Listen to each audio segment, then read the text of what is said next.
मस्का तारम से पुणते थयर ससो असिद्धे विशुद्ध सा भावे समणे अणाण दंसण चरित तव वीरियायारे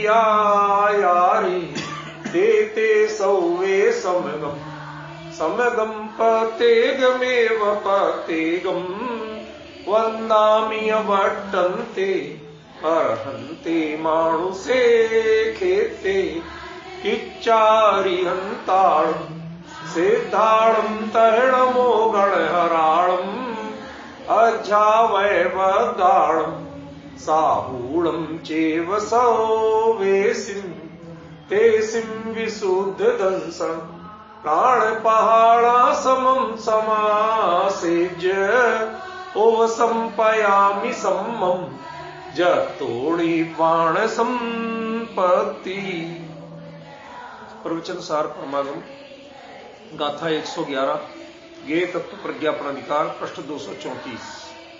मूल गाथा ले सबसे पहले एवं विहम सहावे दौवम दौवत्थ पज्जयाथेहिं सदसभावणि बद्धम पाडु भावम सदा लभदी। इसमें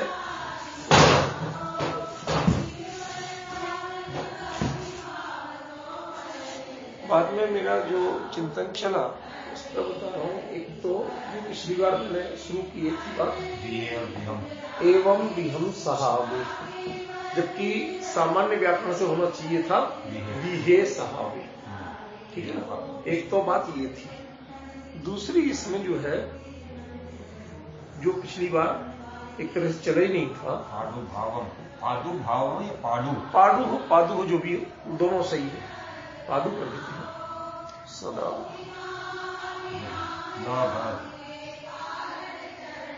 देखो इसमें हम ये बहुत गंभीर प्रकरण हो गया आज। एवं हम साहब उत्तर इससे मिलेगा, वह सदा प्रादुर्भाव को प्राप्त होता है। कौन प्रादुर्भाव को प्राप्त होता है? क्या प्राप्त होता है? नहीं, प्रादुर्भाव स्वयं क्रिया है ना, इस कर्म और क्रिया क्लियर है, इसलिए क्या तो प्रश्न बनता है कर्म के लिए। तो वह क्या करता है? तो पढ़ाई करता है, तो वो तो कर्म के लिए। प्रादुर्भाव स्वयं क्या का उत्तर है? प्रादुर्भाव प्रकट होना, उसको वह प्राप्त होता है, तो कर्म नहीं चाहिए, क्या का प्रश्न नहीं चाहिए। प्रश्न ये है कौन, भाई प्रादुर्भाव को प्राप्त कौन हो रहा है? द्रव्य, पर्याय या सत्ता? प्रश्न समझ में आया क्या? प्रादुर्भाव को प्राप्त कौन हो रहा? द्रव्य हो रहा, पर्याय हो रही या सत्ता? अभी पिछले प्रकरण में यही चीज चल रही थी। द्रव्य में गुण भी एक तरह से मिक्स मान लो, तो चाहे चार ले लो कि द्रव्य, गुण, पर्याय या सत्ता। ठीक है ना?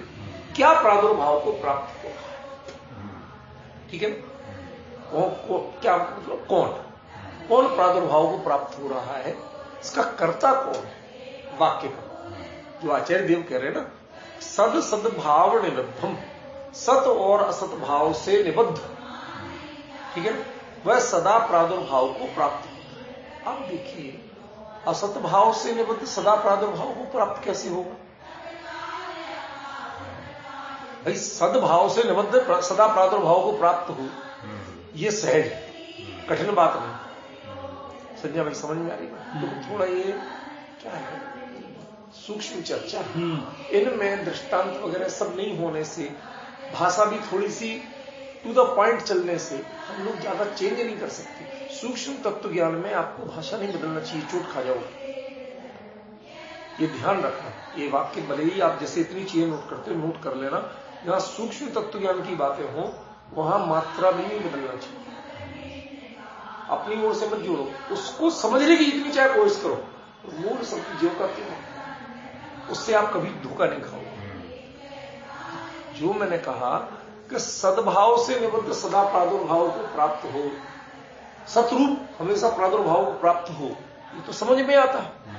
लेकिन असद भाव से भी जो निबद्ध है वो भी सदा प्रादुर्भाव को प्राप्त हो। सदा देखो ना, क्लियर दिया हुआ है, सदा प्रादुर्भाव को प्राप्त हो। उस मतलब समझ रहे हो? नहीं आगे मैंने क्या कहा था? पर्याय जो है वो भी कभी नष्ट नहीं होती। उस काल में वह सदा त्रिकाल विद्यमान रहती। ये बात आई थी अपनी बात में, वो बात तो ये शुद्ध अशुद्ध त्रिकाल जो कुछ भी है। देखो पर्याय असली चीज तो ये भूल ही जाओ। जब आप केवली बन के गए तत्व को देखोगे तो कहीं कोई अशुद्धि है ही नहीं। आप मोक्षार्थी बन के देख रहे हो तो आपको 100 अशुद्धियां हैं। शुद्ध अशुद्ध पर्यायों का पिंड वो नहीं, मैं वही तो बता रहा हूं, इसमें वही अंतर है। संजय भाई आपकी बात को टोक रहा हूं, उसका मतलब समझने की कोशिश करो कि मैं कहीं क्यों टोक रहा हूं। जो केवली के ज्ञान का विषय ज्ञेय है उसमें कोई पर्याय शुद्ध नहीं है। ये अशुद्धि किसकी है? ये अशुद्धि हमारे लिए है। जैसे आपको समय समय का पर्याय मत देखो, पर्याय मत देखो, पर्याय पर समय हो जाओगे, तुम अशुद्ध हो जाओगे, विकृत हो जाओगे। तुम्हारी इस जितने जो बंधन लगाए, कल का मेरा लेख पढ़ा, रात को पोस्ट किया था। कल दिन में तो आपके एरिया में था, दिन में तो चांदनी चौक था। ठीक है, कुछ अब वो मंदिर के लिए चिटाई वटाई लेना था, कुछ काम थे, खैर ये चर्चा नहीं करना चाहिए। तो मैं वहीं था, सारा कर करा के देर तक पहुंचा। मैं 7:30 बजे करीब था, और पहुंचने के बाद सिर्फ ब्रश किया और मैं लिखने बैठ गया। और उसके बाद वो लेख लिखा जो समय सार जी की पूरी दृष्टि ऑन दी हॉल है। समय सार क्या, उसके पीछे आचार्य का विजन क्या है, उसमें एक बढ़िया बात आई जो चीज यहां लागू पड़ेगी अभी आपको। उसमें क्या दिया उन्होंने कि अप्रतिबुद्ध को प्रतिबुद्ध बनाने के लिए समय सार जी है। किसको? अप्रतिबुद्ध सुना था, लेकिन उसमें जो खुलासा किया वो आपको मारने का। अप्रतिबुद्ध माने क्या? जो पूरा पढ़ा लिखा पंडित है, जिसे आता सब कुछ है लेकिन कहीं ना कहीं अटका हुआ। आप डिफरेंस समझ रहे? उसको प्रतिबुद्ध बनाना, वो है यहां प्रतिबुद्ध। अप्रतिबुद्ध माने नितांत ज्ञानी, निगोदिया या विकल्प तरह का जीव, समझ गए ना? यह प्रतिबुद्ध नहीं है। अन्य मति भी अप्रतिबुद्ध नहीं है। जो बाकायदा जन तत्व ज्ञान की बात करता है, सुनता है, समझता है, वो कहां अटका हुआ भाई? तू कहां अटका है? उसके लिए उन्होंने एक नई दृष्टि दी, समझे? तू पर्याय की दृष्टि छोड़, इस कारण तुझे अनुभव नहीं होगा। तू पुण्य को अच्छा मानना छोड़, इस कारण से नहीं होगा। पूजन करते हो तो खुशी होती है, व्यापार करते हो दुख होता है। ये दो अशुद्ध और शुद्ध पर्याय तुझे दिखती क्यों? अच्छी और बुरी दिखती क्यों? डिफरेंस में बात वही आ गई जो अभी आपसे चर्चा चल रही थी कि कोई पर्याय शुद्ध नहीं होती। ये हमारा दृष्टिकोण है। जैसे पर्याय को वहां निषेध किया तो वो क्या है? दृष्टिकोण है, वो वस्तु में निषेध नहीं किया।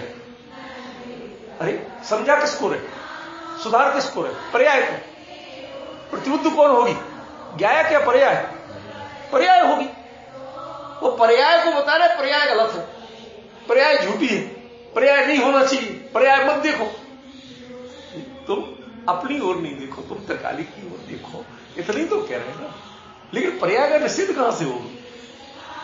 जब समझाई उसको रहे तो निषेध कहां से होगी? एक मैं तो आपको चुटकुला सा सुनाता हूं कि किसी ने कहा, किसी ने पूछा कि तुम क्या भूतों में विश्वास करते हो? दूसरे का क्या तुम नहीं करते? और गायब हो गए।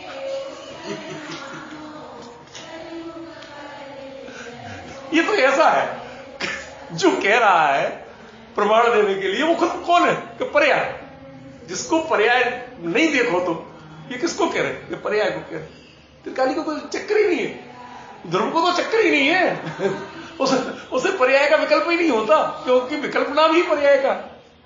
लेकिन जो आपका प्रश्न था और यहां प्रवचन सार की जो शैली है, उन दोनों में अंतर देखिए। केवली की ज्ञान में कोई पर्याय शुद्ध नहीं है। ये हमारे प्रयोजनों से शुद्ध शुद्ध होता है। हमें दुख हुआ तो अशुद्ध, सुख मिला तो शुद्ध। और सुख भी कौन सा? अभी तो जानते ही नहीं है सुख क्या है। अभी तो इंद्रिय सुख को ही बाहरी तुलनात्मक रूप से बेहतर है। हाँ, मैं गधों से बेहतर हूं। तुलना किससे कर रहे हो ये तो बता। अरे तुलना करने के लिए भी तो कुछ चाहिए। लोग कहते हैं महाराज जैसे भी महाराज हमसे तो बेहतर है। तुलना किससे कर रहे हो? ज्ञानी की तुलना ज्ञानी से होगी कि अज्ञानी से होगी? समझ गए ना? तो अज्ञानी से ज्ञानी की तुलना कर रहे हैं। कोई नहीं, अधीर किससे तुलना कर, जिसका कोई मतलब ही नहीं है, कोई कॉन्सेप्ट नहीं है। समझे ना? तो यहां जो बात कह रहे हैं, केवली की दृष्टि में जो भी पर्याय है, पहली तो वो अशुद्ध नाम की कोई चीज नहीं है, क्योंकि वस्तु में जो अशुद्धि आ जाए, केवली को यदि अशुद्धि दिख जाए तो वो कभी शुद्ध हो नहीं सकती। क्यों? केवली सिर्फ वस्तु स्वरूप को, यथार्थ को देखती है, वो प्रयोजनों को नहीं देखती। मैं इसके लिए सबसे सटीक दृष्टांत देता हूं। डॉक्टर को यदि अंग दिख जाए तो वो डॉक्टर बनने लायक नहीं। ठीक है? उसे सिर्फ बीमारी दिखे जब तक कुछ सब कुछ खुला रहे, कोई खतरा नहीं। और यदि बाकी दिखने लगे तो सारा खतरे खतरा। समझ गए? केवली को यदि दिख जाए तो सारी गड़बड़ी शुरू होगी, फिर तो वितरकता खत्म होगी। समझ गए? क्यों? वस्तु विकारी आज तक नहीं। वस्तु विकारी हो जाए तो शुद्ध कौन होगा? विकार किस में? हमारे भ्रम में। हमने मान रखा मुझे ऐसा हो गया, भूत चढ़ गया मेरे को। युगल जी साहब बहुत बोलते हैं, तो भूत लग गया, भूत बोलते थे ना ऐसे, ये भूत लग गया, मिथ्यात्व का भूत चढ़ा तेरे को, ऐसा बोलते थे। उसका मतलब क्या? वो कुछ होता नहीं है, तू वैसा हो नहीं गया, भ्रम से लग रहा, हुआ ऐसा कुछ नहीं। समझ गया? सपने में देख लिया मैं लुट गया, सपने में देखा मैं अरबपति हो गया, तो बैंक में अरब रुपए नहीं आ गए, और लुट गया तो तेरे चले नहीं गए। लग रहा तो उसका कोई इलाज ही नहीं, लग रहा तो लग रहा। ठीक है ना? समझिए आप, ये बड़ा भारी अंतर है। वास्तव में पर्याय कोई विकारी नहीं है, और जो असद्भूत भी है, चूंकि आपके दृष्टि से जो अतीत पर्याय है, वो भी सदा पादुभावम लवदी, वो सदा प्रादुर्भाव को प्राप्त होती है। किसके? केवली परमात्मा के ज्ञान में वह उस काल में सदा प्रादुर्भूत है, सत है भैया, वो कोई और नहीं है। और सत का अभाव यदि हो जाए तो भाई साहब केवली कहां रहेंगे? भाई वो तो नष्ट हो गया तो चला गया तो केवली जानेंगे कैसे? असत को जानेंगे क्या? कहते जो आपके लिए असत है शिवोपम ज्ञानी के लिए, वह केवली के ज्ञान में वो भी सदा प्रादुर्भाव को प्राप्त होती है, त्रिकाल प्रादुर्भाव को प्राप्त होती है, सदाकाल प्रादुर्भाव को प्राप्त होती है। कोई पर्याय का कभी व्यय नहीं होता। व्यय नहीं होता उस काल में, क्योंकि केवली को सर्वकालदर्शी है ना, सभी काल दिख रहे हैं ना ख्याल में। एवं विहम सह, इस प्रकार से ये अव्यय हो गया। एवं विहम क्या है? ये अव्यय है, ये इसका विशेषण नहीं है। इस प्रकार से जो स्वभाव में द्रव्यार्थ से और पर्यायार्थ से, द्रव्यार्थ को भी देखते हैं, पर्यायार्थ को भी देखते हैं। पर्याय, अब यहां अर्थ का अर्थ आज क्लियर होगा आपको। अर्थ माने वह अपने आप में परिपूर्ण वस्तु स्वरूप। पर्याय को परिपूर्ण वस्तु क्यों नहीं कहते? प्रश्न ख्याल में आ रहा? क्या पर्याय को पूर्ण वस्तु क्यों नहीं कहते? क्योंकि आप कहते हैं वो पहले थी नहीं, उदय होती है, नष्ट होती है, इसलिए तो नहीं कहते ना। जो त्रिकाल रहे, सदा काल रहे, वो परिपूर्ण वस्तु, ये आपको लगता है। अब यहां कह रहे कि पर्याय भले ही एक समय की हो, लेकिन वह अपने उत्पत्ति के अनंत काल पहले भी उस काल में उत्पन्न थी, केवली के ज्ञान में। अनंत केवलियों ने उसको उस रूप में जाना। ठीक है ना? और जब वह कितने काल पहले नष्ट हो चुकी, वह केवली के ज्ञान में अभी भी उस काल में ज्यों की त्यों विद्यमान है, वो नष्ट नहीं। यदि ये नष्टपना आ जाए तो पर्याय को भी सत्य नहीं कह सकते। इसीलिए मैंने जो बार बार आपको कहा कि पर्याय शब्द प्रयोग नहीं करो। आप उत्पाद व्यय को सत कहा आचार्यों ने, पर्याय को सत नहीं कहा। क्यों? पर्याय माने परिणमन, बदलना। जब आप जिसको कह ही रहे हैं बदलना, वो सत कैसे मिले? नाम निक्षेप नहीं है। अंतर समझी कि नहीं समझी? मेरे शब्द थोड़े कठिन हो जाते हैं, लेकिन दृष्टांत थे। नाम निक्षेप नहीं है। नाम निक्षेप नहीं है माने नाम का भाव से कोई अर्थ नहीं होता। काम चलाने के लिए जो रख लेते हो नाम है। फकीर चंद नाम हो, अरबपति बना रहे। छदामीलाल नाम था, सेठ जी इतने बड़े सेठ थे, समझ गया ना? और लखपत राय नाम हो और भीख मांगता हो, कौन सी बड़ी बात? नाम निक्षेप। तो ये जो बात है, ये नाम निक्षेप की। सत कभी नाम निक्षेप का नहीं होता है, सत हमेशा भाव निक्षेप का होता है। चूंकि पर्याय, वो जो परिवर्तनशीलता के कारण नाम रखा गया, वो नाम निक्षेप मूलक जाता है। नाम निक्षेप मूलक है, यही तो कह रहे हैं भाई। केवली के ज्ञान में तो बदली ही नहीं ना, उस काल में सदा विद्यमान है, तो नाम ही निक्षेप तो रह गया। आपको जो पढ़ा दिया गया पर्याय माने परिणमन, पर्याय माने परिवर्तन, ठीक है ना? ऐसे तो बच्चों से भी आप नाम का अर्थ पूछते कि नहीं पूछते? बेटा तुम्हारा क्या नाम है? उन्होंने कहा फला नाम है, क्या मतलब होता है इसका? तो बच्चे बताते कि नहीं बताते? ये इतना ही अर्थ है, उसका मतलब उसके स्वरूप पर घटित होना नहीं है।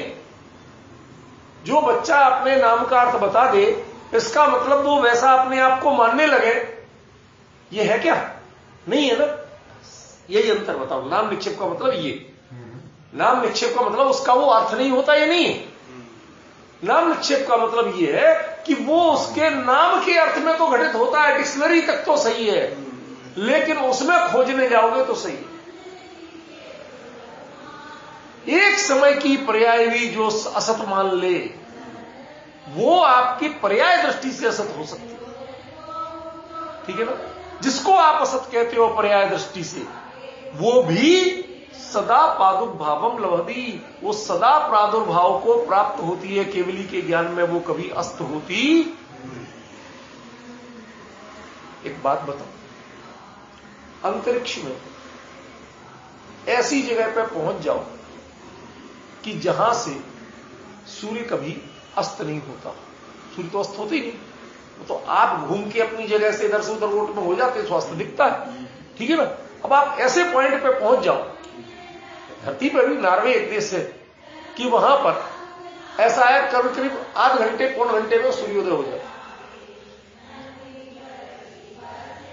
कई बार 6-6 महीने लगातार सूर्य चमकता है। स्वीडन में एक जगह है कि यहां पर सूर्यास्त हुआ, आप जहां खड़े भाग के जाओ, एक करीब 50 किलोमीटर गाड़ी से जाओ, 1 घंटे में पहुंचोगे, वहां सूर्य उग रहा होगा। मेरे विद्यार्थी रहते, उन्होंने बताया। अब इस सब का मतलब क्या है? अरे साहब हमारे यहां तो 8 घंटे 10 घंटे 12 घंटे में सूर्य उगता है, तुम्हारे सूर्य तो उदित ही है, आपकी दृष्टि घूमती रहती है, सो आपके लिए अस्त दिखता है। ऐसे ही वह पर्याय प्रादुर्भावम सदा लभती, वो तो सदा उदित ही है। एक समय की पर्याय भी नष्ट हो जाए, जिसकी व्यय को प्राप्त हो जाए, तो उसे केवली नहीं कह सकते। जिसके ज्ञान से ओझल हो जाए वो केवली नहीं समझ। आप एक रेडार लाए, बढ़िया, आजकल देशभक्ति के जगह चल रहा ना प्रोग्राम, चलो उसी का बता देते। रेडार लाए जो 360 डिग्री पे पूरे वो करता है, ठीक है, और 400 किलोमीटर तक की रेंज में करता है। अब यदि उसके बाद भी कोई विमान घुसाया और नहीं बता पाया, फेंको सरकार, एक भी कैसे नहीं बताया तुमने, तुझे 100% ही बताना। भाई साहब ये अपेक्षा रखोगे नहीं रखोगे कि नहीं, तो यदि भी घुसाया तो वो तो कौड़ा कर जाएगा हमारा। ऐसे ही एक पर्याय को भी जहां व्यय को प्राप्त हो जाए, केवली के ज्ञान से ओझल हो जाए, तो वहीं अधूरापन हो जाएगा। वो कौन से चक्रवर्ती, सनत कुमार चक्रवर्ती थे ना, याद है? एक बूंद पानी, कुछ याद आया? नहीं है? वो आता है जिनके सौंदर्य की चर्चा देवों में हो रही थी, वो आया देव देखने, तो उसने लोटे में पानी लाओ, फिर एक सुई तिनके की नोक पे एक बूंद ले ली, साहब ये लोटा भी भरा है कि नहीं है? भरा है, पूरा है, पूरा है। उन्होंने दिखाया भाई ये देख रहे, एक बूंद तो यहां है, कैसे ये पूरा है? अंतर समझ रहे? ये दृष्टांत नहीं सुना हमने। ये नहीं सुना? अरे अभी हमने सुनाया था, आपने उस दिन गौर नहीं किया, आप थे। ये दृष्टांत सुनाया था अभी 2-3 हफ्ते पहले। क्या है? समुद्र की बूंद समुद्र है। नहीं, वो नहीं, सुनो, घटना इतनी हुई थी कि उनका सौंदर्य इतना बढ़िया था कि देवों में चर्चा होती थी। तो जब वो आए लौट के, देव आए कुतूहलवश देखने, तो वो अखाड़े में कुश्ती लड़ रहे थे, व्यायाम। तो मिट्टी लगी हुई थी, और कौन भाई कैसे? तुम्हें रोका नहीं किसी ने, तो ये तो देव में कोई क्या रोकेगा? मैं क्रिया गए घुसा है। अच्छा ठीक है, आए तो ठीक है, बताओ कैसे आना हुआ? साहब आपके सौंदर्य की चर्चा बहुत थी, देवों में देखने आए। कहते अभी क्या देखते हो, राजसभा में आके देखना, जब बढ़िया आप हार मुकुट सब पहने होंगे। पहुंच गए राजसभा में, देखा। कहते अब बताओ कैसे लग रहे? वो बात नहीं।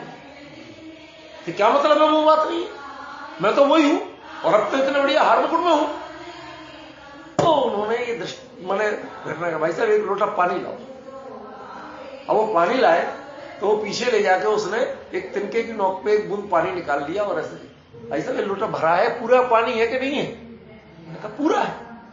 उसने निकाल के दिखाया तिनका, इस पर एक बूंद है, एक बूंद कम हुई। ये आपको दिखी? नहीं दिखी। यही आपकी अल्पज्ञता है, ये आपकी नादानी है, मानो अज्ञानपन, नादानी। कहते एक समय का भरोसा नहीं, एक समय में शरीर के परमाणुओं की पर्याय में परिवर्तन आ गया है, आपके शरीर में कोड़ उत्पन्न हो गया है, आपको पता नहीं चल रहा। इसलिए जो उस समय थे उसकी मैंने तारीफ की थी, अब मैं आपके हार मुकुट के सजे संवरे की तारीफ नहीं कर पाता। अंतर समझिए, वो एक समय की पर्याय की भी यदि उपेक्षा की तो भाई सब अक्षम्य है। आपके अकाउंट्स में 1 पैसे का अंतर आ रहा है, ये मुद्दा नहीं है कि 1 पैसे का है, 1 की जगह 100 रुपए ले लो हमसे, लेकिन 1 पैसे का अंतर आया कैसे? कई बार 1 पैसे का अंतर निकालने के लिए लाख रुपए और पूरी टीम खर्च करती है, और जब सिर बढ़ा के बैठती है, जब जाके मिलता है अरे साहब जान बची। क्यों? मुद्दा ये नहीं है पैसा मैं दे सकता हूं तुम्हें 1 लाख रुपए, तो 1 पैसे के लिए क्यों जान दे रहे हो ना? हिसाब में अंतर आया कैसे? अंतर बात समझ रहे किसमें? ऐसे ही केवली के ज्ञान से एक पर्याय भी कभी ओझल नहीं होती।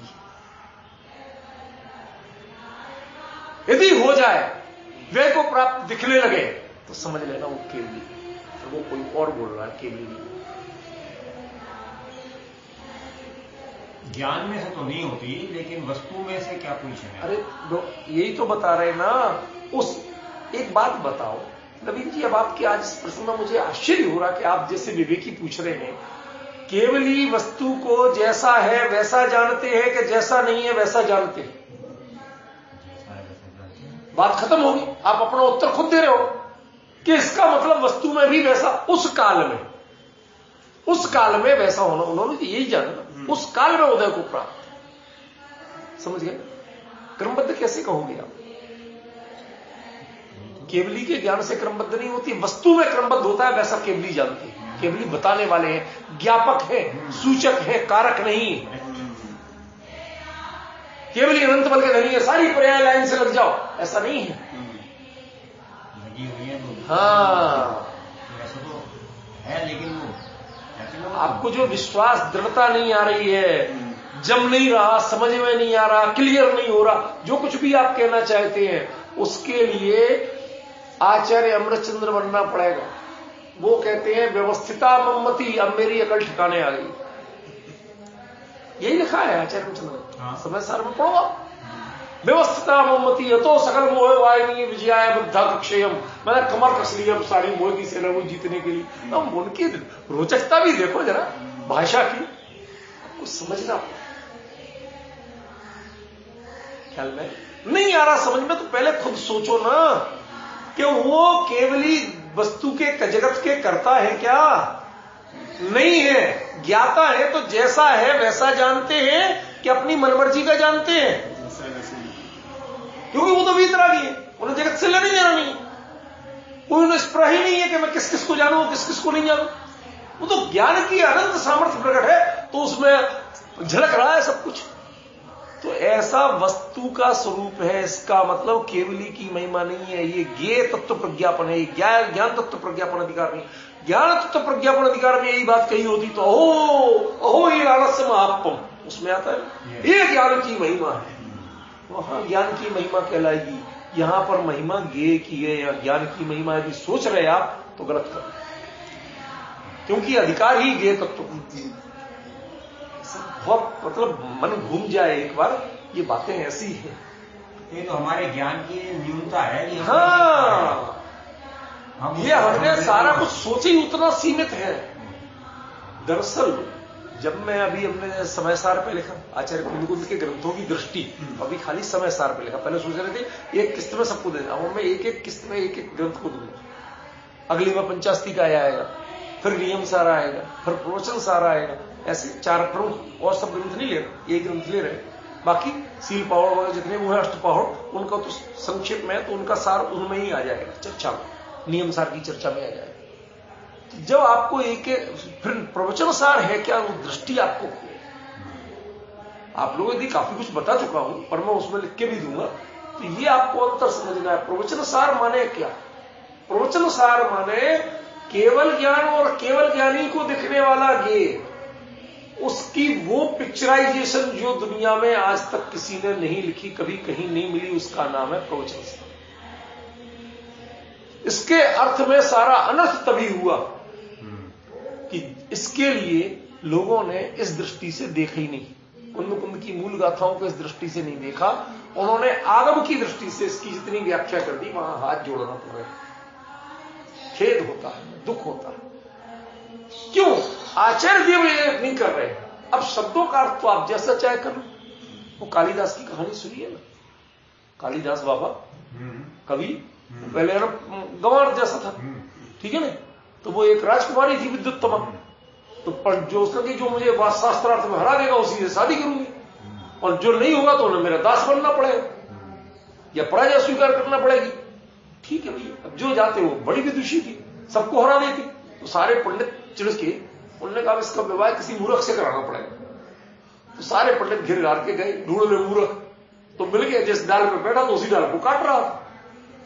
तो उन्होंने कहा भाई इससे बड़ा मूर्ख और क्या मिलेगा? उन्होंने कहा पागल, गिर जाएगा अभी, उसी को काट रहा है, तुझे क्या तकलीफ है? मैं काट रहा हूं, तुझे क्या तकलीफ है? चले गए पंडित आगे, वो नजरी बेकार। अब और जो 2-4 पुरानी मारी धड़ाम से नीचे गिरा। अरे वो पंडित बड़े ज्ञानी थे, उन्होंने बता दिया तो मुझे पहले गिर जाऊंगा। दौड़ के गया, महाराज आप तो बड़े ज्ञानी हो, मुझे अपना चेल। वो उन्होंने कहा चलो ठीक है, तेरा अपने राजकुमारी से शादी कराऊंगा मैं, बस तेरी एक शर्त है कि तुझे बोलना कुछ नहीं है, जो कुछ तेरे मन में आए इशारे में कहना, मुंह से मत बोलना है कुछ, बाकी उसका व्याख्या हम करेंगे। तो हो गया शास्त्रार्थ। तो उसने कहा एक ब्रह्म एक, उनके मान्यता से। तो उसने सोचा कि मेरी एक आंख फोड़ना चाहती है, तो मेरी एक फोड़ोगी तेरी दोनों फोड़ दो। उन्होंने कहा नहीं, जीवात्मा और परमात्मा रूप में 2 है। तो बाकी में क्या नहीं लग रहा, उसका अभिप्राय क्या था? और ठीक है, तो उसने कहा 5 माने 5 ज्ञानेंद्रिया, जैसे उनकी भाषा में वैसे 5 ज्ञानेंद्रियां हैं, इनसे ही जानता है वो, ठीक है ना। तो उन्होंने कहा मुझे थप्पड़ मारना चाहती, घुसा मारता है, मुंह तोड़ दूंगा गुस्सा मार के।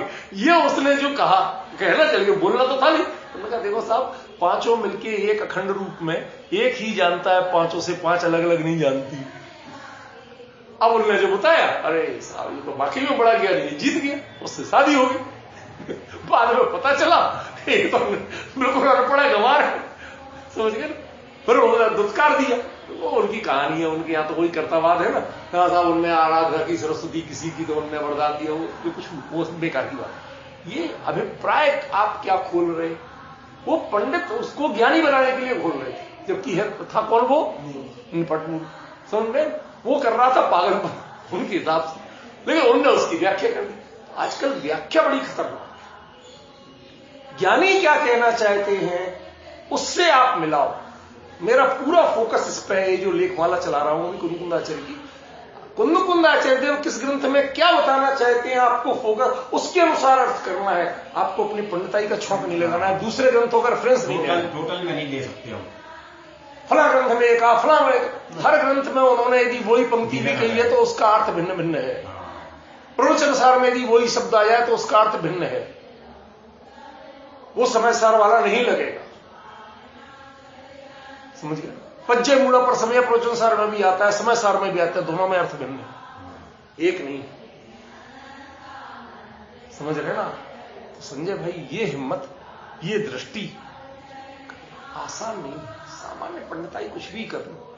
आप ये बड़ा सौभाग्य मानिए कि ये चर्चा काल में इस रूप में चल रही है, हम लोग सुन रहे हैं, मैं भी आप ही के बीच में हूं, कोई वक्ता नहीं। समझिए, हमें ये चर्चा करने का सौभाग्य मिल रहा है कि आचार्य कुंद कुंद ने जो साक्षात समोषण की दृष्टि से, केवल ज्ञान और केवली की दृष्टि से जो विजन दिया, जो एक तो वो परख पाए, ये उनकी क्षमता देखो। क्षोभसम ज्ञानी को केवल ज्ञान समझ में आना हंसी खेल नहीं, क्षोभसम ज्ञानी को केवल ज्ञानी बन जाना हंसी खेल है, लेकिन केवल ज्ञान समझ में आना हंसी खेल नहीं। क्यों?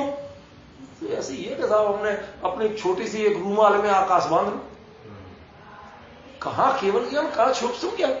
तो वो क्षोभसम ज्ञानी को केवल ज्ञान समझ में आना बहुत कठिन चीज है।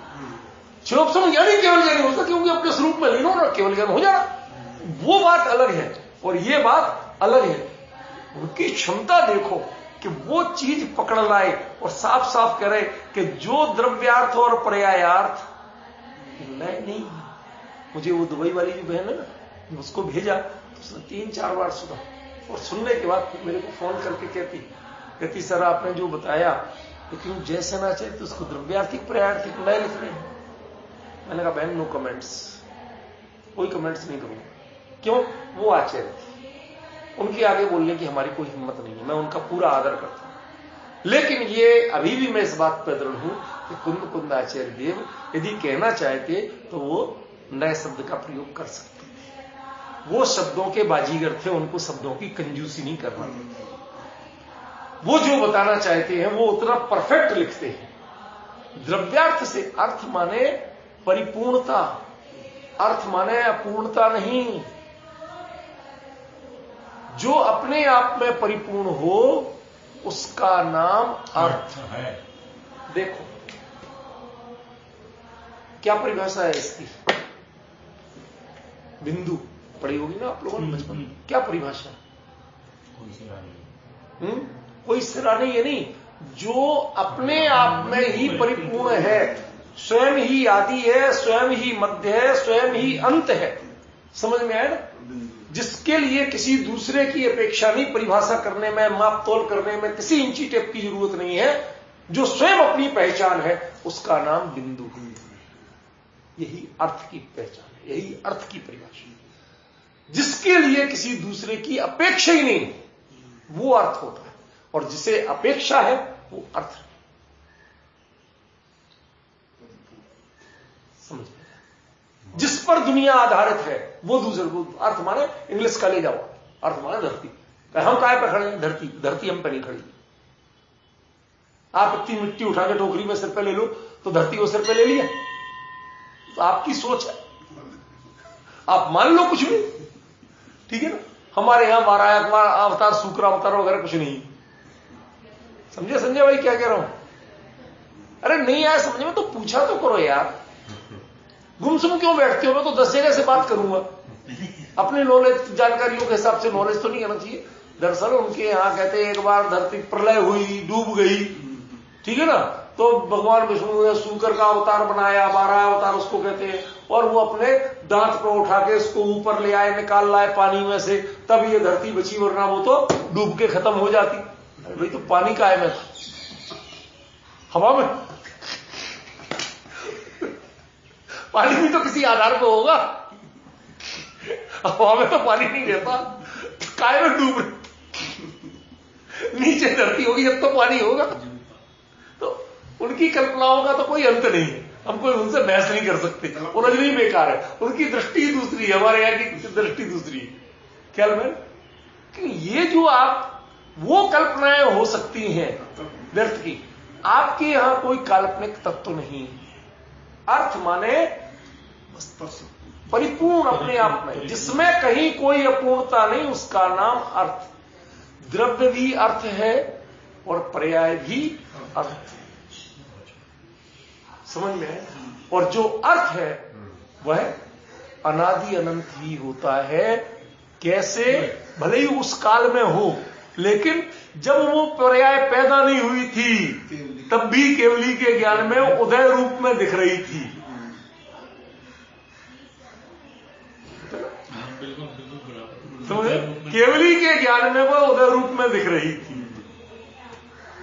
दृष्टांत सुना होगा? क्यों? एक वो दृष्टांत था कि एक मुनिराज, कहीं रिद्धिधारी मुनिराज कहीं चले गए, दूसरे आके बैठ गए। उन्होंने कहा महाराज, तो उन्होंने कहा तो उधर पहुंचे तो उन्होंने कितने भाव? उन्होंने कहा जितने उस पेड़ में पत्ते, वो इमली का पेड़ था। तो मर गए। इतने महाराज के भाव है? हम तो बड़ा समझ रहे, बताया महाराज का वो भी तपस्या कर रहे, हैरान हो रहे, वहां तो बहुत भाव बाकी। वहां पहुंच के गए, केवल ज्ञान केवली से पूछ लो। केवली तो ये भी है। ये चक्कर क्या था कि उस समय के जो मेरे प्रणाम थे मायाचारी के, कि मैं वो रिद्धिधारी मुनिराज तो नहीं था, लेकिन रिद्धिधारी मुनिराज के रूप में पूज रहा था और मैंने बताया नहीं। मैं कोई आत्म ध्यान में लीन भी नहीं था। चलो ये पूज रहे तो रिद्धिधारी के रूप में चल रही है तो चल रही, धक्का पेन। तो उस जो मायाचारी के प्रणाम थे उसका फल यदि देखा जाए तो ऐसे ही भाव थे, लेकिन उसके बाद प्रणाम बदले, प्रायश्चित हुआ, खेद हुआ, स्वरूप में रूढ़ हुए, केवल गया। समझ गए? तो बताओ कौन केवली सच्ची? अरे कायदे से उन्होंने तो वो परिणामों का फल बताया था, वो केवली की दृष्टि नहीं थी। केवली ने देखा होता तो साहब ये केवल ज्ञान होने वाला है, वो यही कहते, वो कभी ये नहीं कह सकते। ये जो दृष्टांत है ना, एक गड़ा हुआ दृष्टांत। क्या कहा? गड़ा हुआ दृष्टांत है। क्यों? क्योंकि केवली मात्र वस्तु का क्या रूप होने वाला है वो देखेंगे, वो परिणामों का फल नहीं पूछ रहा। उसे तो पता ही नहीं था पूछने वाले को परिणामों का फल क्या है। ये हमारी बनाई हुई कहानी। यदि वास्तव में केवली कहते, वर्तमान में भी केवल ज्ञान, समझ रहे? ये उत्तर आता। केवली आपकी अपेक्षाओं से नहीं बोलते हैं, आपकी व्याख्याएं प्रस्तुत नहीं करते हैं।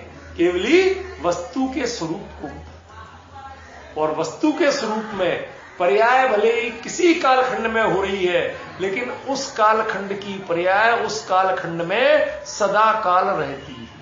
तब तो केवली सदा काल जानते, पादुभावम सदा लवती, तब तो वो प्रादुर्भाव को सदा प्राप्त होती है।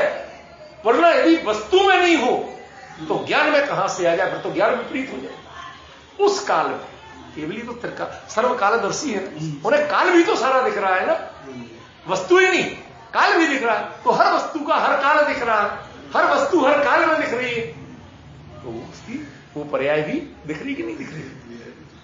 तो वो पर्याय उस वस्तु में है कि वो पैदा कर रहे हैं, कल्पना से तो नहीं बना रहे।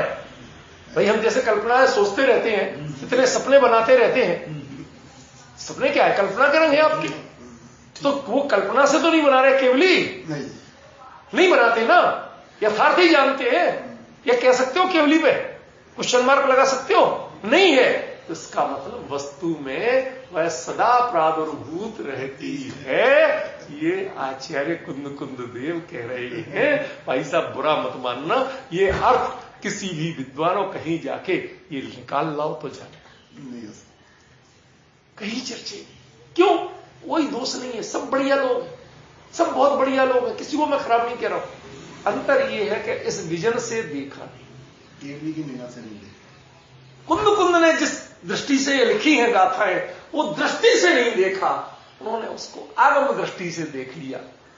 मुझे डर लग रहा है जिस समय मैं ये लिखूंगा उस समय भूचाल तो आएगा। लोग आज दुनिया भर के ये हो रहा वो हो रहा, बाहें छवाएंगे, पंडित अपनी सारे पंडिताई की तर्कस कीर्ति में सब कुछ करेंगे, मुझे बोल के और चुप हो जाना लिख के। तुम कहो भैया मैं नितांत अज्ञानी, तुम ज्ञानी, समझ में आ जाए तो मान लेना, नहीं आ जाए तो छोड़ो, रिटर्न विथ थैंक्स। इसके अलावा मैं कुछ नहीं कहने वाला। यदि राय जो पवाड़ो चुपके जिस लमण के तुम्हें दिख जाए तो प्रमाण मान लेना, चूक जाओ नहीं दिखे चल कर मत करो, लड़ने झगड़ने मत आना। मैं तो पहले से क्विट किए बैठा हूं, हथियार डाले बैठा हूं, चलो भैया तुम जीते हमारे, क्या करें बहस कर। ये कषाय की चीज नहीं है, ये यहां समझ का काम है, समझौते का काम नहीं है। ना लड़ाई का काम है ना समझौते का काम है, ये समझ का क्षेत्र। संजय भाई, ये जो चर्चा है ना, मुझे जितना आनंद इसमें आता है यहां बैठ के, इतना मुझे पूरे जीवन किसी चीज में और नहीं आता ही नहीं। समझ रहे ना? और आप सोच सकते हो उस दिन जब नवीन भाई कह रहे थे, अरे कहां चक्करों में पड़ रहे तुम, ये वो क्या क्या मिल रहा है, चक्कर में क्यों पड़ रहे? ये सच्चे हितैषी है। ऐसा कहने वाला शायद ही मिलेगा। मैं क्या शब्द, जिनवाणी की गद्दी में बैठ के क्या शब्द बोल रहा हूं कि सच्चे हितैषी। आप मेरे शब्द पर भी ध्यान दीजिए, ये आपने नहीं कहा, ये मैं अपने मन से बोल रहा हूं, मेरे अपने हृदय के उद्गार है। मैंने और कई लोगों को बताया कि हमारे ऐसे ऐसे लोग हैं, वो कहते भैया ये संसार प्रपंच है, इसमें बहुत मान मिलेगा और ये मान ही मनुष्य गति का सबसे खतरनाक तत्व है, डुबोने वाला तत्व है। खुद को छोड़ के बाकी सब होता है, खुद छूट जाते हैं और बाकी सब हो जाता है। जैसे वो दूल्हा दुल्हन सबको लगते हैं भाई बहुत सबसे इंपॉर्टेंट चीज है, उनकी पीड़ा कोई नहीं जानता। कितनी बार तो अभी इसके लिए सजी की हो जाए, वो पेंटर लेके पोतता रहता, बदलता रहता था, मेकअप बिल्कुल डिफरेंट होना चाहिए, स्टेज पे हैंगर की तरह खड़ी रहती है, ये डाल दो, ये टांग दो, ये उतार दो, ये कर दो, उधर आके ऐसे बैठे रहना, जबरदस्ती मुस्कुराना, पेट में दर्द हो रहा हो, चूहे दो मुस्कुराना, उनकी पीड़ा कोई नहीं समझता। हम देख देख के यही हैरान होते हैं कि ये बेचारे कितने हैरान। हम तो एक मिनट फोटो खिंचा के जेल लिफाफा देके चल देते हैं, इनकी पीड़ा कौन देख रहा है, किसी को नजर नहीं आती। समझ रहे? हमें ऐसे ही यहां पर लगता है, जिनको ये नजर आने लगे तो वो क्या कहें, भैया कोशिश करो, बहुत देर होगी बैठे बैठे, बच्चों को थोड़ी देर चला जाने दो। अरे साहब अभी प्रोग्राम चल रहा, पार्टी चल रही। अरे भैया तुम पार्टी देख रहे, इनको भी तो देखो, कोई इनका हितैषी कोई है। ये सब पार्टी के लोग मतलब ही है। अरे वहां तो लड़के लड़की स्टेज पे ही नहीं थे, तुम्हें दिख रहा है। इंसान बनो, थोड़े मानवीयता रखो, उसका भी कष्ट देखो। तो ये तो हमारा कष्ट देख रहे थे, समझ गए ना, कि इनकी रुचि तो यहां है, ये चक्कर में किसमें पड़ रहे हैं, समझे ना। ये इसको उनको समझना पड़ेगा, बहुत से प्रलोभन छोड़ना पड़ेगा। संसार में बहुत ऐसे मिलेंगे, इतने इतने उलझाने के, इतने मंच हो। ये भैया हमें जितनी कीमत इसकी है ना, बड़े से बड़े राष्ट्रपति सम्मान की, उसकी मंचों की उतनी कीमत, इसमें मुझे मजा आता है।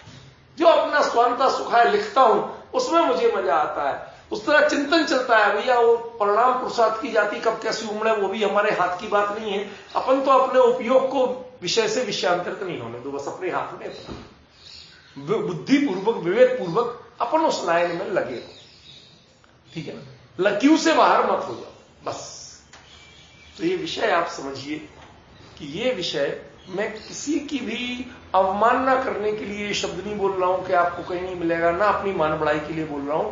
तो हमारा सौभाग्य मानिए जीवन का, क्या इस दृष्टि से हमें सोचने का अवसर मिल गया। आचार्य तो साफ साफ लिख रहे हैं, हर गाथा में बिल्कुल वही की वही बात आ रही कि नहीं आ रही, लेकिन हम लोग इसका अर्थ जब डिक्शनरी निकाल के करते हैं तो नहीं मिलता है।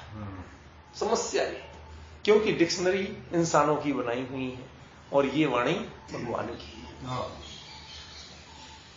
इसलिए हमें अर्थ नहीं मिल रहा। बड़ी भारी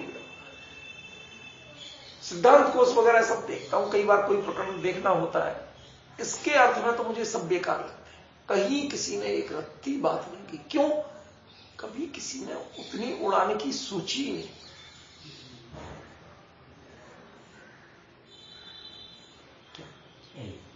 एक पत्रिका आती रीडर डाइजेस्ट, यदि आप लोगों ने कभी देखी सुनी हो पढ़ी हो, मैंने तो पहले उसमें छोटे मोटे कोटेशन या चीजें कभी कभी प्रकाशित भी हुई पहले बहुत दिनों से। सब उन सब के क्या होता हूं, मान कसा का चक्कर होता हूं, छोड़ दिए, मतलब मैं यहीं तक सीमित हो गया हूं। तो उसमें एक सेंटेंस आया था, एक चित्र आया था, स्वान फ्लाइंग हाईएस्ट। हंस जो है वो हंस अकेला पक्षियों का राजा राजहंस ऐसे नहीं कहलाता, फ्लाइंग हाईएस्ट। जिस ऊंचाई पे कई बार आपके प्लेन नहीं जा पाते हैं, उतनी ऊंचाई तक में भी उतने भयंकर ठंडे स्थिति में जब आप ऊपर जाइए, ऊपर ठंडक बहुत है, आपके नीचे लगती है, उसी धूप में ऊपर ठंडक बहुत है। आपका फ्लाइट जब उड़ती है तो वो बताते हैं, जो पायलट होता है वो बीच में एक बार बोलता है, नॉर्मली उसकी बात पर कोई ध्यान नहीं देगा, एक तो प्योर इंग्लिश में बोलता करके बोल के बंद हो जाता है, मैं उसको ध्यान से सुनता हूं। वो कहता हम इतने एटीट्यूड पे हैं, मतलब कितनी ऊंचाई पे है समुद्र तल से बताई जाती, वो धरती जहां से आप उड़ते वहां से नहीं बताई जाती, समुद्र तल से कितनी ऊंचाई पे है आप। तो उसने बताया साहब आप 37,000 फीट की ऊंचाई पे, आउटसाइड टेम्परेचर -45, जून की बात बता रहा हूं, चारों ओर चटक धूप, आपको जो प्लेन की शीशे धूप आ रही है आपको बर्दाश्त नहीं हो रही, आप शटर डाउन कर देते। उस समय यदि वही खिड़की खुल जाए तो आपका भैया थोड़ी धूप मिल जाए, -45 यहां तक टेम्परेचर होता है। तो इसका मतलब ऊंचाई पे टेम्परेचर भी, और जितना हाई एटीट्यूड होगा उतनी ऑक्सीजन की कमी होगी, ऑक्सीजन की जितनी कमी होगी उतना ही आपको उड़ने के लगातार मेहनत करना वो हंसी खेल नहीं रह जाए। आज आप जमीन पे चल लेते से आसान है, पहाड़ की ऊंचाई पे हाई एटीट्यूड पे आप चलें तो आपको चलने में अच्छे अच्छे जो सूरवीर दिखते ना, हम कैलाश यात्रा गए थे, चलते तो चलते नहीं बनता भाई साहब, प्लेन में चलते नहीं बनता, यहां से वहां तक जाएंगे गाड़ी तक तो हाफ जाओगे आप, समझ गए। तो वो इतनी ऊंचाई पे देखो, वो राजहंस को राजहंस क्यों कहा जाता है, तो ये बता रहा हूं, ये दुनिया की बातें नहीं बता रहा, वो इसलिए कि इतनी ऊंचाई पे, इतनी ठंड में, इतनी ऑक्सीजन की कमी जितने में, और उतने में वो लगातार पंख फैलाए अपने उड़ता जाता है। सबसे लंबी उड़ान कोई कर पाता है तो राजहंस कर पाता है, समझ गए। कई 100 किलोमीटर पर डे उड़ लेता है, कई 100 किलोमीटर, समझ गया। कुछ क्वालिटी है तभी वो राजहंस। अब आप समझिए उसका नाम राजहंस क्यों। तो जो इतने ऊंचाई पर जाके अपने विचारों से केवली के समानांतर जो कुंद कुंद बता रहे हैं, तो आपको उस ऊंचाई पर तो जाना पड़ेगा यार। आप यहां सड़क पर चलते हुए हैं और तुम उधर की बातें करना चाहती हैं, तो हिमालय के ऊपर से जाएंगे तो ठंड लगेगी प्लेन में, काहे की ठंड, उसमें बाहर की हवा आकर रही, और जितनी हिमालय पर ठंडक होती है वो तो वैसे भी होती है वहां इतनी हाई एल्टीट्यूड पे, उसमें कौन सी बड़ी बात डिफरेंस। लोग कह रहे रेगिस्तान में जाएगा तो गर्मी लगेगी, कहते प्लेन में कोई गर्मी नहीं लगती है, ये आपकी सोच है। क्यों? आप जमीन पे चल रहे हैं, अभी आप प्लेन में चले ही नहीं, डिफरेंस ये है क्या। वो सोच तो आना चाहिए आप में, जब वो पता हो तो आपको ये प्रश्न खड़े नहीं होते। तो ये जो इसकी व्याख्या में लोगों को जितने बार बार प्रश्न खड़े होते हैं, जो आप बार बार कहते थे ये पर्याय तो फिर वो बदल रही ना, वो तो फिर ये सब जो प्रश्न खड़े होते हैं ये आपको क्षयोपम ज्ञान के प्रश्न है। यहां बात ही केवली के अनुसार चल रही है, केवल ज्ञान और वस्तु स्वरूप के अनुसार बात चल रही है।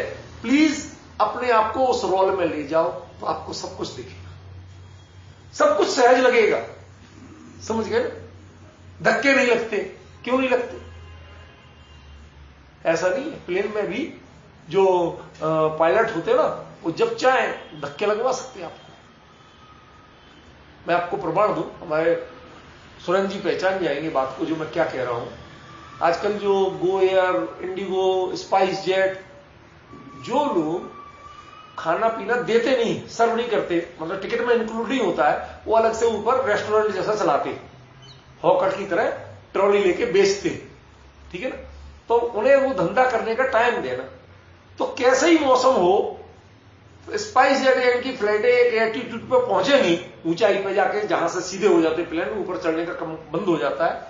तो वो कहते हैं साहब यद्यपि आपका ये बंद हो गया है, ठीक है ना, लेकिन मौसम खराब होने के कारण पायलट ने आपको सीट बेल्ट बांधने की सूचना दी है, आप अपनी जगह पर बैठे रहिए, और जब तक अनुकूलता नहीं आती है, सीट बेल्ट का संकेत बंद नहीं होता है, तब तक आप अपनी जगह बैठे रहिए, कुछ नहीं करना होता है। वो पायलट जरा सा अपना करता है तो आपको ऐसा लगता है कि प्लेन थोड़ा धक धक धक धक करके चलता है, कुछ नहीं होता है नीचे। हम तो सब जानते हैं, इतने बहुत 4000 से ज्यादा बार उड़ चुके हैं, हम सब जानते हैं इनकी बारीकी। ठीक है ना, वो किया जाता है। साफ मौसम है, वो थोड़ा बता देंगे थोड़ा ऐसा है वैसा है, ताकि आप भी डर जाए और चुपचाप बैठे रहे, उठ के डिस्टर्ब नहीं करे और वो अपना धंधा कर सके। उनका बंद होते ही मौसम अपने आप ठीक हो जाता है। मैंने अब की बार जब जा रहा था ना, तो मेरा वो जो साथ में बैठा था उसने कहा अभी देखो अभी ये अनाउंस करेगा, ये मौसम बिल्कुल साफ है, अभी ये अनाउंस करेगा कि बाहर मौसम खराब होने के कारण आप लोग अपनी अपनी सीट पर लौट जाइए, बैठे रहिए, सीट बेल्ट बांध लीजिए। ये क्यों नहीं गिरती है जो ये बेच रही है सामान, इनके लिए क्यों नहीं, बाहर तो ये भी बांध के बैठे, यदि मौसम खराब है तो गिर तो ये भी सकती है, हम ही क्यों गिरेंगे। हमने कि ये धंधे के लिए है, ये पार्ट ऑफ बिजनेस है, ये कुछ नहीं है। ऐसे ही बहुत सी बातें जैसे वो बताते हैं, उद्देश्य कुछ और है। ऐसे ही हम संसारी जीव जो बात कहते हैं उसके उद्देश्य हमारे बड़े स्थूल होते हैं, केवली जैसे उद्देश्य नहीं होते हैं। जो एविएशन की पूरी इंडस्ट्री की पूरी जानकारी रखते हैं, उतना अनुभव रखते हैं, वो कहते हैं ये सब धंधा है और कुछ नहीं। ऐसे ही ये जो संसार के लोग बता रहे हैं, कोई पुण्य की महिमा बता रहा है, कोई किसी की कह रहा है?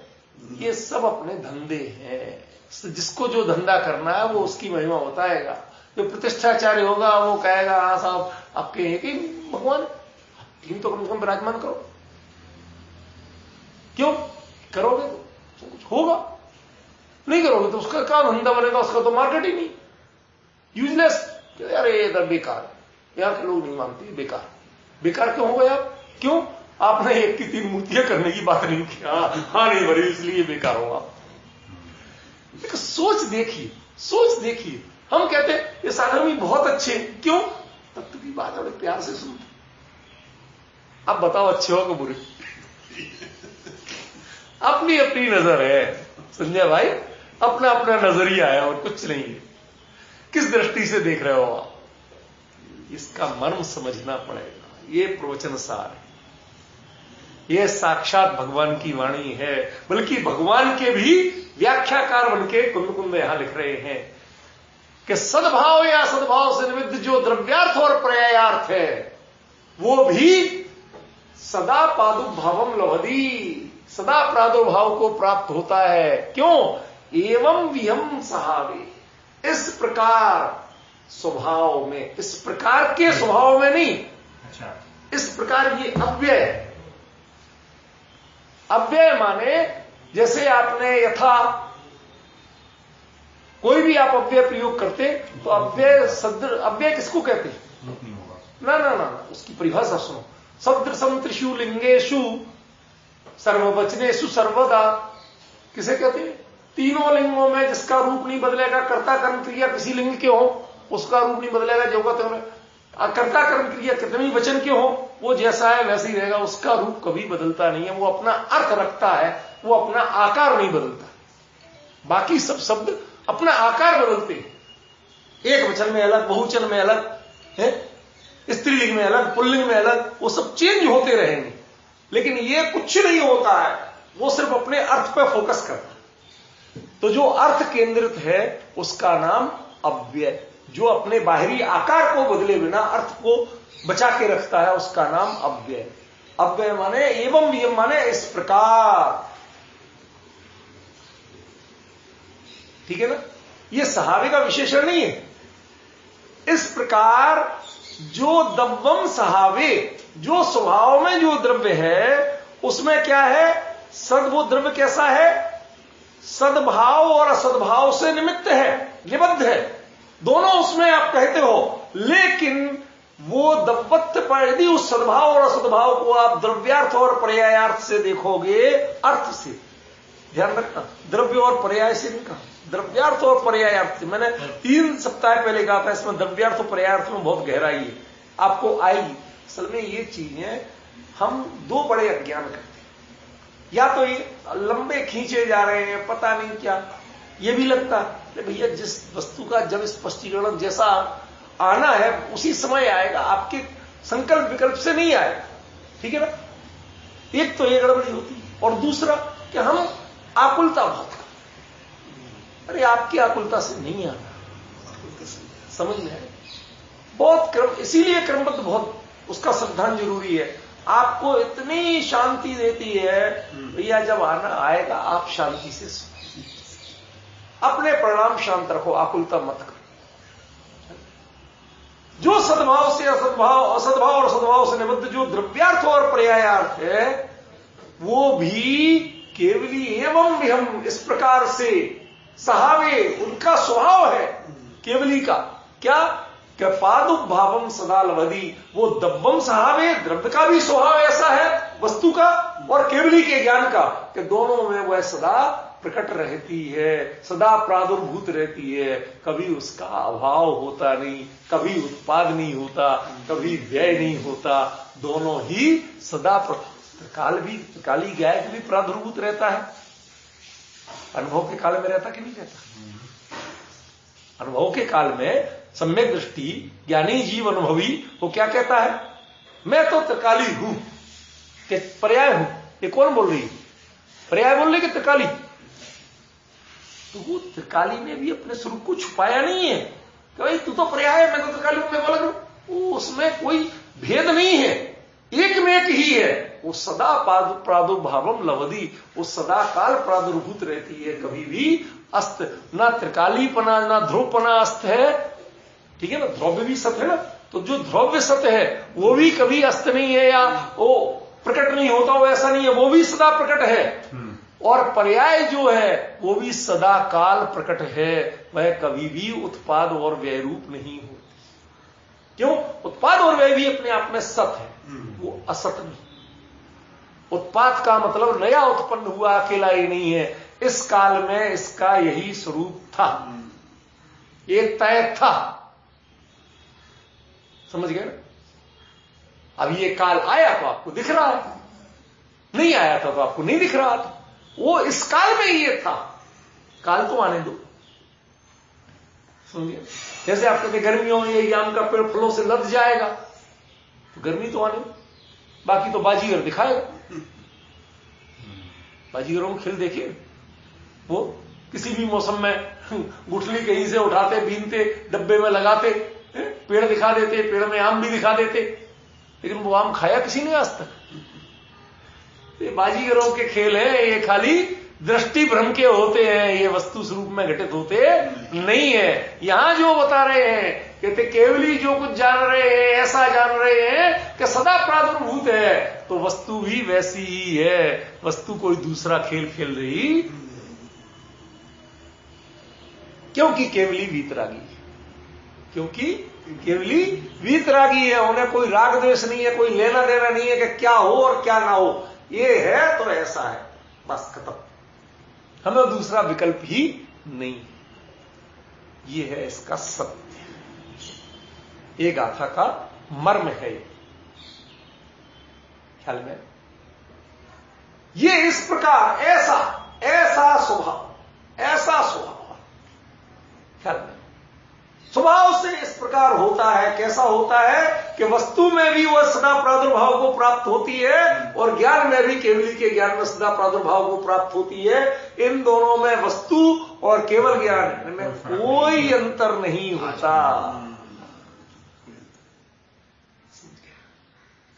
ये विषय भगवान कहां मिले? कोई इसकी अभी गाथा ले जाओ। मैं किसी बार कह रहा हूं कि मैं अपने अभिमान के लिए नहीं कह रहा हूं। ये आश्चर्य है कि इस काल में हमें ऐसे भाव तो हुए, वो चीज पकड़ में आ गई और मैं कोई बता नहीं। मुझे ध्यान है नवीन जी जब पहले अभी इस क्रम में पहली बार मुझे ज्ञेय तत्व समझना है, ज्ञेय तत्व प्रज्ञापन क्लियर नहीं, मैं ये समझ रहा हूं। जाओ भाई सब रोज आओ, जितना होगा अपन को तो चर्चा करनी है। आपको लगे अनुकूल तो बैठना, नहीं लगे मत बैठ, मेरे कोई वो नहीं, मैं बहुत सहज हूं इस बात में, समझे?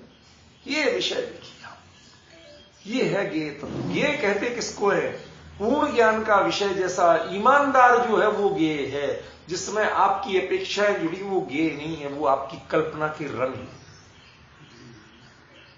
समझे भाई? मिथ्या दृष्टि जीव, अज्ञानी जीव, मोही जीव, ये आपकी कल्पना के रंग है। समझ रहे? वो तो श्रद्धा ज्ञान आचरण की चारित्र की पर्याय उसकी भी हो रही और स्वरूप के अनुसार ही हो रही, बस उसका विषय स्वरूप नहीं, उस चारित्र का काम रमण करना चाहिए, रमण ही तो कर रही है वो, और कर क्या रही है?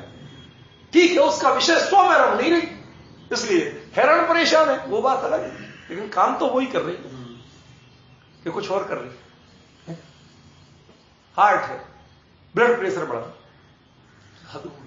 जब उसमें नाली में वो प्रेशर बीच में अड़ाव होगा तो वो तो जोर से निकलेगा कि नहीं निकलेगा?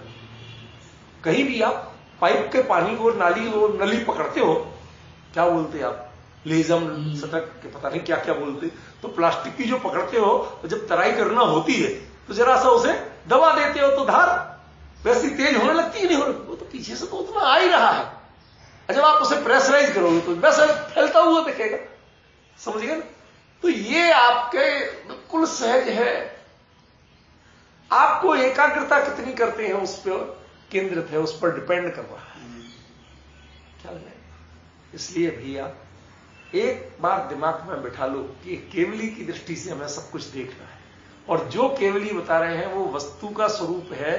दोनों में रंच मात्र भी अंतर हो जाए तो फिर केवली का दर्शन नहीं बचेगा,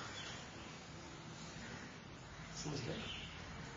केवल एक अकेले केवली हैं जिनमें दर्शन और ज्ञान युगपत होते हैं, छद्मस्त के पहले दर्शन और बाद में ज्ञान। इसलिए केवली के दर्शन ज्ञान कोई अंतर नहीं है, दोनों एकदम परफेक्ट एक समय में एक साथ है। इसका मतलब कि वस्तु स्वरूप में और केवल ज्ञान का कोई अंतर आप निकाल सकते नहीं, निकालो तो आपकी गलती। इसका था कोई ही रखती, अगली बार इसकी आपकी चर्चा। बहुत बढ़िया।